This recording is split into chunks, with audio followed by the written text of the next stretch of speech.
Senica TV.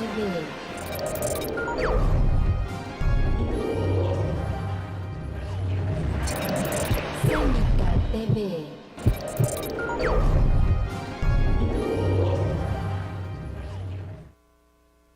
Los objetivos de nuestra plática son básicamente revisar a qué le llamamos y a qué le hemos llamado y a qué le vamos a tener que llamar marcha alérgica.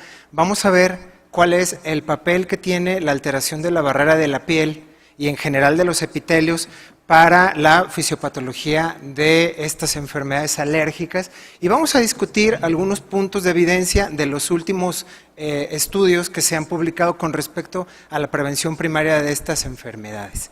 Entonces, bueno, vamos a empezar por el principio. ¿Qué es la marcha alérgica? Miren, la marcha alérgica es un concepto que tiene ya con nosotros unos 25, 28 años más o menos, y que se empezó a discutir en la medida en que se empezaron a ver las grandes epidemias del siglo XX de la alergia. Primero con alergia respiratoria, asma, rinitis, y en los últimos años con alergias de tipo alimentario y alergias en la piel, ¿no? Las dos grandes avalanchas de la alergia. Y entonces la marcha alérgica, que no sé, en mi opinión, decir marcha atópica, marcha alérgica, bueno, pues fue un concepto, ¿no?, de manera que nosotros podemos establecer una relación lineal y causal entre las diferentes enfermedades de la alergia, empezando por dermatitis atópica, progresando a alergia alimentaria, aunque pueda haber un mecanismo dual ahí, luego asma y después rinitis. Es una progresión simple, considerando un solo mecanismo causal, que es la atopia, la predisposición familiar o personal de hacer reacciones de tipo alérgico. Esta relación causal, esta marcha alérgica, es sobre todo más importante cuando la dermatitis atópica, que es, se supone, el punto inicial de la marcha alérgica, es una variante grave o es una variante de inicio temprano. De tal manera que, bueno, pues esto ayudó a reforzar el concepto.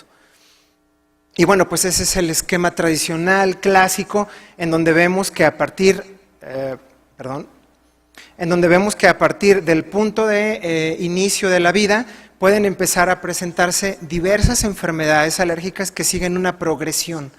Principalmente, o en primer lugar, dermatitis atópica, la línea de color azul, seguido de una manera muy estrecha por alergia alimentaria, que después, pasado cierto tiempo, caen en su prevalencia y luego empieza el alza del asma y posteriormente la rinitis, que puede mantenerse durante las etapas adultas. Este es como el concepto clásico de la marcha alérgica y es la manera más sencilla de esquematizarla.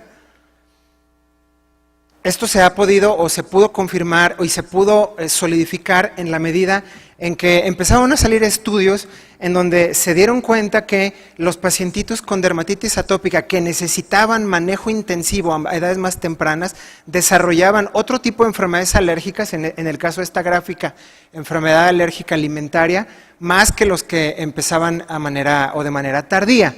Entonces todo esto parecía reforzar el concepto de la marcha alérgica tradicional.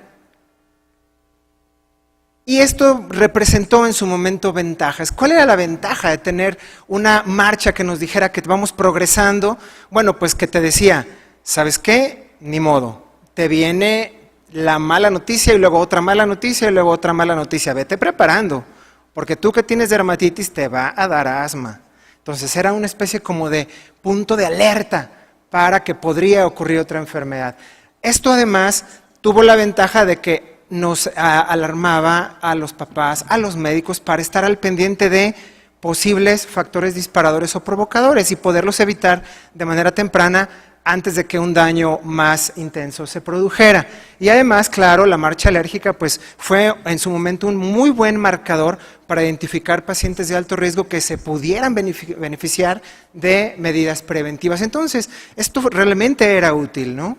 Sin embargo, a la luz de los nuevos descubrimientos, a la luz del resurgimiento de la medicina molecular y del mejor comprensión de los procesos que desencadenan la alergia, bueno, esto ha ido modificándose un poquito. Vean, pareciera ser que la progresión lineal, causal, es algo como que muy padre, ¿no? Muy simple, muy adecuado. Sin embargo, 2/3 partes de los niños con dermatitis atópica no se puede demostrar un mecanismo alérgico cuando se ha hecho un escrutinio específico. Y solamente una pequeña fracción de los pequeñitos con dermatitis de hecho desarrollarán asma. Y además, no todos los pacientes con asma, particularmente los adultos con asma grave, que se supone que son el punto final de la marcha alérgica, no todos ellos tienen antecedentes de haber tenido dermatitis. Entonces, el concepto de la marcha alérgica se empieza a resquebrajar desde sus cimientos. Y luego empezamos a ver también que analizando de alguna manera la evidencia que llevó a la marcha alérgica, hemos encontrado que la gran mayoría de los estudios en los cuales el concepto de marcha alérgica se fundamentó eran estudios transversales, eran estudios cross-sectional, como le dicen en la literatura sajona, que tiende a sobreestimar el efecto de las enfermedades, que tiende a hablar de las enfermedades desde el punto de vista grupal, poblacional, y no desde el punto de vista individual. Luego empezaron a ver o empezaron a darse cuenta de que las enfermedades alérgicas no son planas, no son parejas, son enfermedades muy heterogéneas que tienen múltiples variaciones y que no todas encajan en el concepto de marcha alérgica correctamente. El advenimiento de los fenotipos y todo esto. Y entonces empezaron a salir algunos estudios longitudinales que ahora se consideran clásicos, que empezaron a resquebrajar aún más el concepto de la marcha alérgica como una verdad. El primero de ellos, por supuesto, es el estudio respiratorio de niños de Tucson del doctor Fernando Martínez, un verdadero clásico de la medicina contemporánea, en donde se estableció que los pacientes con sibilancias tempranas en la infancia podrían establecer o encajar en 3 fenotipos. Aquellos que tienen sibilancias tempranas transitorias, aquellos que tienen sibilancias de inicio tardío y aquellos que tienen sibilancias persistentes. Pues vean cómo eczema, dermatitis atópica se relacionó, se asoció con aquellos sibilantes tempranos transitorios y aquellos sibilantes persistentes, pero no se relacionó con los sibilantes de inicio tardío. Entonces, ¿qué? ¿Se relaciona o no se relaciona? Parece que se relaciona solo con ciertos subtipos o subvariantes de la enfermedad. Después empezaron a salir otros estudios, como el estudio MAS, multicéntrico de alergia, hecho por los alemanes, que es un estudio de cohorte, por supuesto, longitudinal, de casi 1.350 niños, que se evaluaron hasta los 7 años desde el nacimiento. Se hizo una subpoblación de aquellos niños con riesgo de alergia, más o menos 500, con esos criterios. Y bueno, pues estos son los resultados. Efectivamente, más del 50% de los sibilantes tempranos tenía el antecedente de haber tenido dermatitis atópica, pero 11% de los pacientes empezaron igual, la dermatitis y las sibilancias. Y lo que es todavía más interesante, el 33% de los pacientes con sibilancias las presentaron previo a la aparición de la dermatitis. Entonces, bueno, pues eso desde luego terminó por modificar mucho el concepto en ese entonces contemporáneo de la marcha alérgica, y la conclusión principal del estudio fue que no hay evidencia de una relación causal entre la dermatitis atópica y el asma. Y bueno, finalmente, para terminar los antecedentes, bueno, pues está el estudio de alergia y asma de Manchester en Inglaterra, que es una corte de casi 10.000 bebés que se siguieron hasta los 11 años. Ellos utilizaron los datos de su cohorte para hacer modelos de predicción electrónica, de tal manera que se podían establecer diferentes clusters o subtipos de enfermedad de acuerdo a la evolución a través del tiempo, y detectaron 8 subtipos. Y miren ustedes los resultados. De esos resultados, de ese gran estudio longitudinal, se terminó concluyendo que los pacientes que encajaban con el concepto clásico de marcha alérgica era solamente el 3% de los casi 10.000 niños, ¿no? Y esto tomando en cuenta la población general, sí con o sin factores de riesgo. Si tomamos en cuenta únicamente aquellos con factores de riesgo, solamente 7% tenían progresión típica de la marcha alérgica. Ahí la ven ustedes en colores. De tal manera que el resto se debatía en diferentes variantes de la enfermedad alérgica que no correspondían al concepto clásico de la marcha alérgica. Entonces, ¿qué pasa? ¿Lo seguimos aceptando o no lo seguimos aceptando? Bueno, pues de hecho ahora el concepto moderno es que las enfermedades alérgicas no son grandes enfermedades únicas, planas, cuadradas, como ustedes quieran, sino que son síndromes, entidades independientes que tienen un factor común, que es la sensibilización alérgica, y que por lo tanto son síndromes que se componen por múltiples fenotipos que se integran por uno o varios endotipos. Esto nos ha ayudado a comprender mejor a las enfermedades y han dejado al concepto de marcha alérgica bastante atrás. ¿Cuáles son las definiciones más básicas? No me quiero entretener demasiado con esto, pero un síndrome es un conjunto de signos y síntomas en común, o es una condición que se caracteriza por ciertos síntomas. Un fenotipo son características observables desde el punto de vista clínico que tienen relación con la relación ambiente-genética. Son como los subtipos clínicos de las enfermedades. Y los endotipos se van mucho más al mecanismo fisiopatológico, ¿no?, de la enfermedad. Entonces, todo esto nos ha abierto la perspectiva de que hay no uno, ni dos, ni cinco, sino múltiples manifestaciones diversas de las enfermedades alérgicas. Y bueno, este es un esquema, hablando de trabajos clásicos, este es un esquema que hemos adaptado y lo hemos puesto cortesía del doctor Ortega, uno de los más grandes maestros de la inmunología y la alergia en nuestro país, en donde vemos que el proceso de las enfermedades tiene como esa progresión, empezando de la predisposición personal o familiar, que se llama atopia, pero después un proceso muy importante que es la sensibilización, que es cuando el cuerpo conoce a la sustancia a la que va a ser alérgica, y después viene el proceso de hipersensibilidad e inflamación, que de hecho es la aparición de síntomas. Esto nos ayuda a entender la importancia de la sensibilización. Pareciera ser que el punto de partida de la marcha alérgica no es la dermatitis, sino la sensibilización por cualquier mecanismo. De tal suerte que una variante genética o una variante de disregulación inmune o una variante de disfunción de la barrera epitelial o ambiental, la manera de nacer, la manera de cómo la mamá se alimenta, etcétera, bueno, pues todo esto tiene relación eventualmente con la sensibilización alérgica y esta eventualmente también puede manifestarse por diferentes enfermedades alérgicas y no necesariamente siguiendo una secuencia. Ahora se sabe que el punto de partida es la sensibilización y que es muy probable que esa sensibilización se presente en la infancia temprana, muy probablemente en la piel, lo que ha llevado a considerar que la sensibilización temprana, no quería usar esto, pero la sensibilización temprana en la piel nos puede llevar por una serie de mecanismos complejos a la aparición de alergia respiratoria eventualmente. Y olvidémonos que la marcha alérgica tiene ese componente lineal, simple, porque realmente en muy pocos casos sucede. Y entonces estamos hablando de que, pues, ¿qué es una marcha? La marcha es un ritmo, usualmente la manera en cómo los soldados caminan, en donde es rítmico, inmóvil, o no inmóvil, sino como parejito, no hay variaciones. ¿Es realmente la manera correcta de llamarle a la progresión alérgica? Pues en realidad las enfermedades alérgicas se comportan así.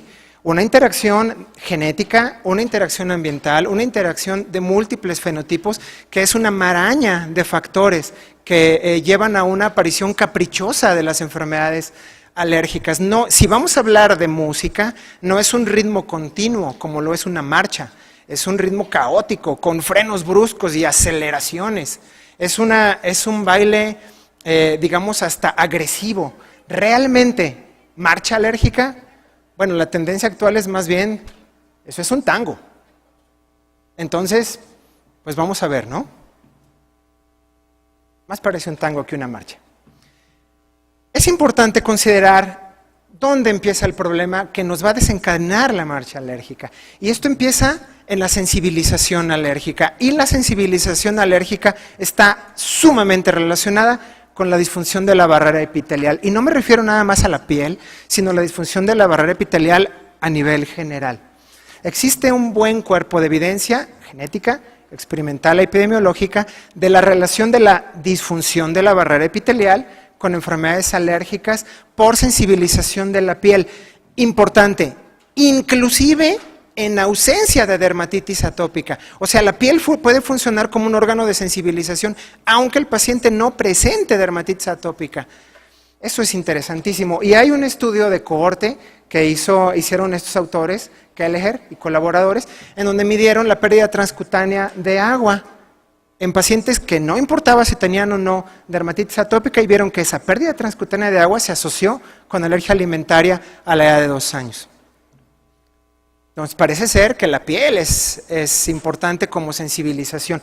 Y tenemos esa gráfica impresionantemente didáctica que se publicó en Jackie hace ya un par de años, que viene a presentarnos un nuevo concepto, que es la hipótesis de la exposición dual. Nosotros podemos exponernos a alérgenos por diferentes medios, por la piel o por la vía oral, pero es muy probable que si nosotros nos exponemos al alérgeno por vía oral, estoy hablando de la imagen de la derecha para ustedes, los complejos o la compleja maraña inmune nos lleve de hecho a la tolerancia a esas sustancias. Cuando la exposición es por vía oral, los alergenos alimentarios pueden inducir tolerancia en la gran mayoría de los casos. Sin embargo, cuando esos mismos alergenos se exponen por vía cutánea, de hecho, es bastante más probable que haya una disregulación inmunológica que nos lleve a un fenotipo alérgico, a una sensibilización alérgica. Entonces, le tenemos más miedo a la sensibilización por la piel que a una sensibilización por vía oral. Y por eso los esfuerzos se están haciendo en la prevención de la piel. También los esfuerzos están dados para acelerar la tolerancia por vía oral, y por eso los estudios más novedosos están hablando de ablactación temprana como una medida preventiva en pacientitos de alto riesgo. Entonces se sabe que la piel es como que muy importante para punto de partida de esta relación inmunológica. La piel puede desencadenar una reacción local inflamatoria, usualmente mediada por algunas citocinas como la TH17, pero también puede dar un patrón TH2 clásico que se relaciona con sensibilización a nivel sistémico. Finalmente, cuando hay toda esta disregulación, bueno, pues por supuesto el órgano de choque principal pues seguirá siendo la piel, ¿no? Pero al final del día hay un montón de relaciones que unen lo que sucede en la piel con lo que sucede en el cuerpo, con lo que sucede en otros órganos a distancia de la piel. Básicamente algunos defectos, estoy en la parte de arriba, como algunas proteínas propias de la piel, como la filagrina, o algunos lípidos como la ceramida que fallan, y entonces hay mecanismos de daño. Cuando hay mecanismos de daño, hay unas citocinas por ahí que se llaman citocinas inducidas por epitelios, como la interleucina 25, interleucina 33 o la lipoproteína tímica estromal. Estas se llaman alarminas porque en reposo están bien, pero cuando son atacadas, estas tienen la propiedad de estimular la inmunidad innata y entonces favorecer la producción de citocinas que van a estimular tanto a la producción de mediación alérgica en los ganglios linfáticos como estimulación de células presentadoras de antígeno y hacer un daño más persistente sobre la piel, y entonces empieza a ver el efecto del rascado, el efecto de la sobrecolonización bacteriana, etcétera. Entonces, todo esto tiene que ver con la inflamación en la piel, pero también con la inflamación en otros órganos a distancia, gracias a todo este proceso inmune. Y bueno, pues esto es un poquito de lo mismo, nada más. Este me gusta mucho porque nos da importancia a esto, que son algunos mecanismos propios de la piel que pueden alterar la barrera previo al daño producido por la sensibilización y la alergia. Básicamente la disminución de los lípidos como la ceramida y algunas proteínas integrales como la filagrina, que ahorita vamos a ver lo que hacen. Para sintetizarlo, podemos decir que vamos a hablar de la parte más alta, más superficial de la piel, el estrato córneo. El estrato córneo está compuesto por queratinocitos. Los queratinocitos son células del estrato espinoso de la piel que han envejecido y conforme van envejeciendo van migrando hacia arriba, convirtiéndose en queratinocitos. Estos queratinocitos son como los ladrillos de la barrera epitelial. Estos ladrillos están sueltos, necesitan cemento. Esos ladrillos necesitan como una mortaja que los mantenga firmes, unidos entre sí. Y esa mortaja lo hacen los cuerpos lamelares que contienen lípidos, particularmente la ceramida. Entonces, para eso sirve la ceramida, para envolver a los queratinocitos y darles sostén para que no se muevan. En un esquema de la piel muy sencillo, nosotros podemos ver entonces que los corneocitos, también llamados queratinocitos, se unen por medio de proteínas de unión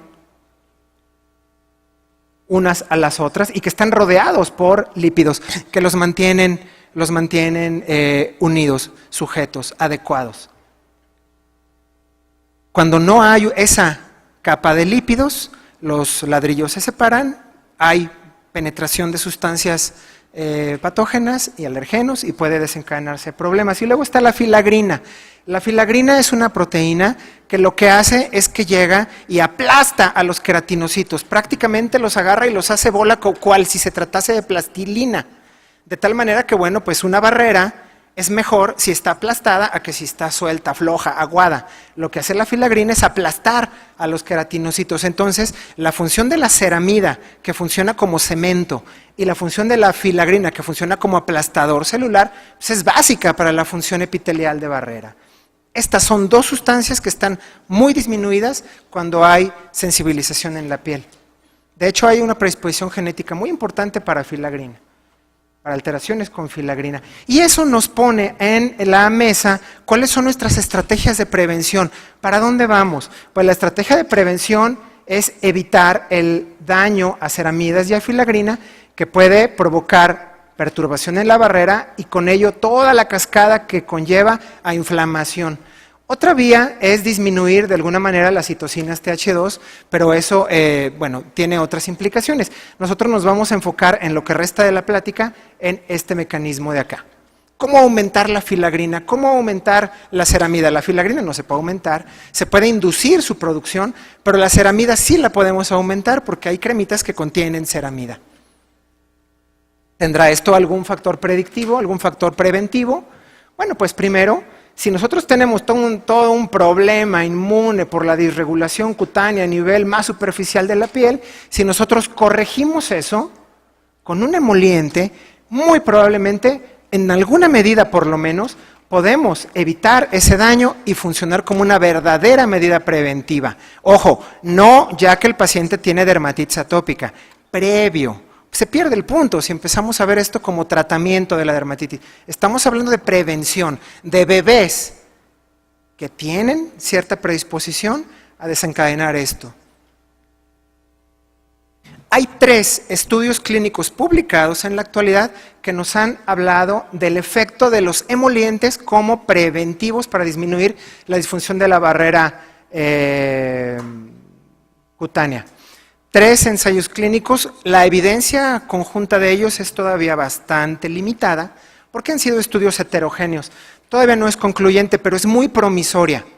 Vamos a revisarlos un poco. Estos son los 3 ensayos clínicos que se han publicado y que se han terminado hasta entonces.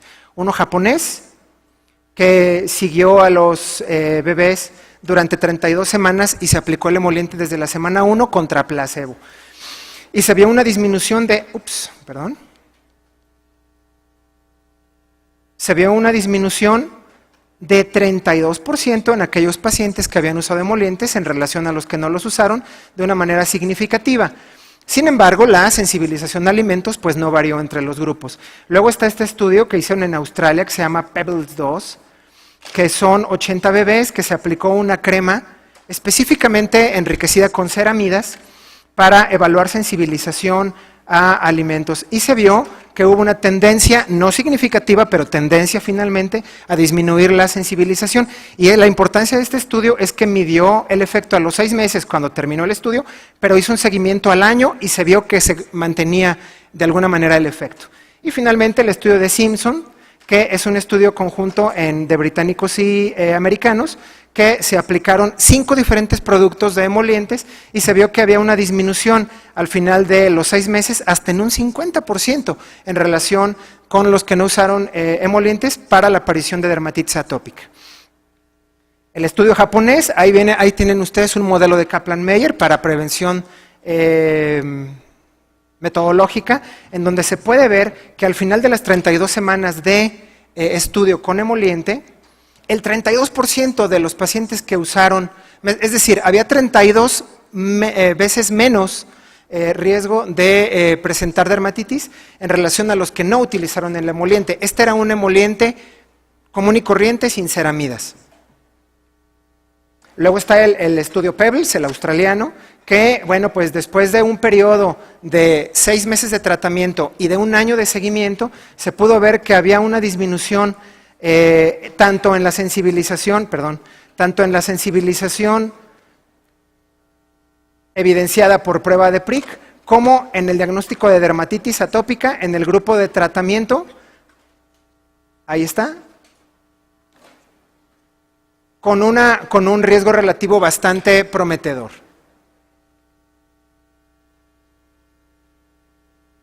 Con una disminución importante del riesgo de sensibilización a alimentos. Y finalmente el estudio de Simpson, que es británico y norteamericano, en donde ellos vieron que efectivamente había una disminución hasta de 50% en aquellos pacientes que usaron emolientes.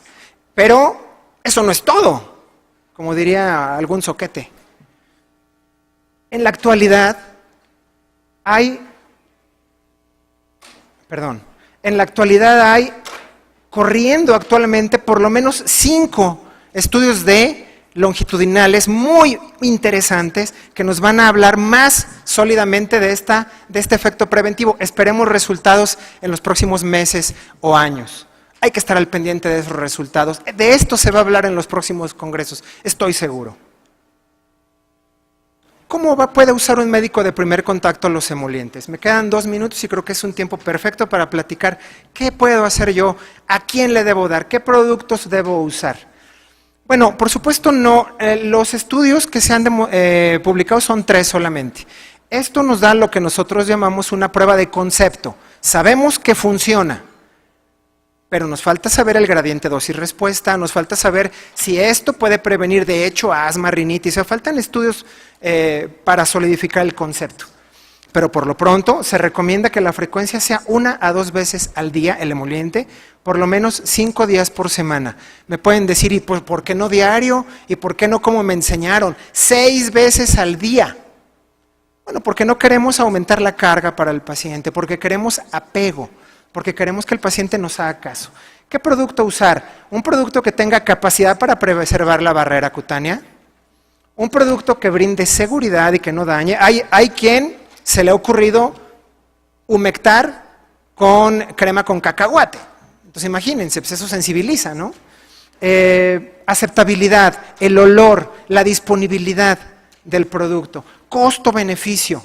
Todo eso importa. Las cremas con ceramida son muy buenas, pero son muy caras. Entonces todo eso viene como que a movernos un poquito el tapete. Y se recomiendan los emolientes con rango lipídico fisiológico, es decir, 3 partes de ceramida, 1 parte de colesterol, 1 parte de ácidos grasos. Y un pH un poquito ácido, similar al de la piel, de 5. Esta es la última diapositiva, son 30 segundos. No sé si puedo mencionar un poquito. ¿Qué otros factores preventivos tenemos? Favorezcan parto, favorezcan lactancia. Hay una epidemia de cesáreas, no lo favorezcan, por favor. Introducción temprana de alimentos alergénicos. Ya les han hablado de esto, ayer hubo una plática excelente. De esto no me voy a meter en eso.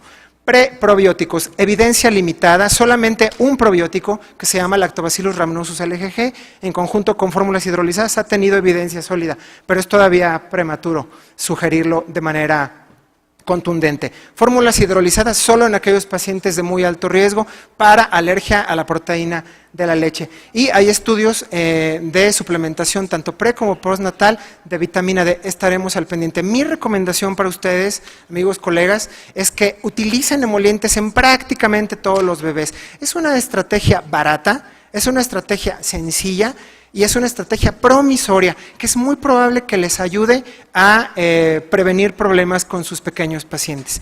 Bueno, pues creo que eso es todo. Muchas gracias y aprovecho los últimos 5 segundos para invitarlos a nuestro congreso en un mes ya, de Compedia en Tijuana, Baja California. Muchísimas gracias. Cénica TV.